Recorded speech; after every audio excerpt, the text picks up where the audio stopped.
ఫిబ్రవరి 18, 2025 మంగళవారం. ఈరోజు మనం మదనపల్లి మార్కెట్లో టమోటా స్టాక్ అలాగే బయట పనులు ఎన్ని వచ్చినాయి, ఏమి వెళ్ళాలని మొత్తం వీడియోలో మాట్లాడుకుందామండి. అంటే నేనుతో పోల్చుకుంటే దిగుమతి అలాగే బయట పనులు ఏమైనా తగ్గాయా లేదా పెరిగాయా వీటని వీళ్ళు తెలుసుకుందాము. ప్రజెంట్ వచ్చేసి 6:22:15 అయితే అవుతుందండి. సో ఇప్పటివరకు వచ్చిన స్టాక్ ప్రకారం అలాగే ఇప్పటివరకు వచ్చిన బయట పనుల ప్రకారం మాట్లాడుకుందాము.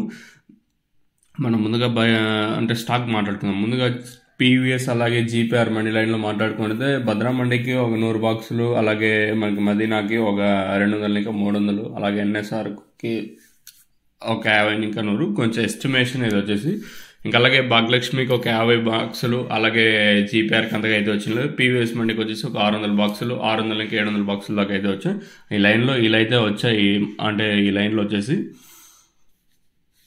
ఇంకా అలాగే టీవీఎస్ మండి లైన్లో చూసుకున్నా కూడా ఇంచుమించు నేట్లాగే తక్కువగానే ఉన్నాయి. ఓవరాల్గా మార్కెట్ మొత్తం తీసుకున్నట్టు దిగుమతులు అయితే పెద్దగా ఎక్కడ మార్పు అయితే లేదులేండి. ఇంచుమించు నిన్నట్లాగే తక్కువగానే వచ్చినాయి, పెద్దగా ఎక్కడ మార్పు అయితే లేదు.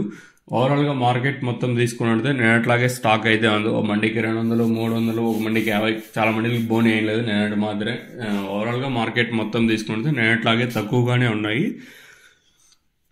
ఇంకా బయట బండ్ల విషయం మాట్లాడుకుంటే ప్రస్తుతానికి అయితే ఒక బయట బండి అయితే ఉంది. అది నిన్న బయట బండ్లు వచ్చేసి 270 లోపల అయితే అంటే బయట బండి బేరం అయితే జరిగినట్టయితే సమాచారం.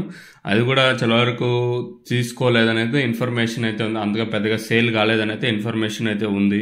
సో ఇప్పుడు వచ్చిన ఒక బయట బండి కూడా అది కూడా సేల్ అవుతుందా లేదనేది క్వశ్చన్ మార్కు. దిగుమతులు అయితే పెద్దగా మార్పు అయితే లేదండి. ఇంకా కొత్త కాయలు వచ్చాయి అనేది కొత్త కాయలు అయితే నాకైతే ఎక్కడ అనిపించలేదు. ఇక్కడెక్కడ 1-2 లాట్లు మాత్రం వచ్చినట్టుగానే ఉంది. కాకపోతే ఇదైతే అఫీషియల్ కన్ఫర్మేషన్ లేదు. మీకు తక్షణ మెయిన్గా గ్రోత్ నందక వచ్చేసి కాయ షైనింగ్లకి సైజులకి, అలాగే నందక వచ్చేసి కాయ షైనింగ్లకి సైజులకి, భూవరం వచ్చేసి మొక్క నాటిన 7 రోజులు ఇంకా యూస్ చేయాలి. అది ఎలా యూస్ చేయాలి, ఈమెయిల్ మీకు కింద నెంబర్లు కాల్ చేయొచ్చు.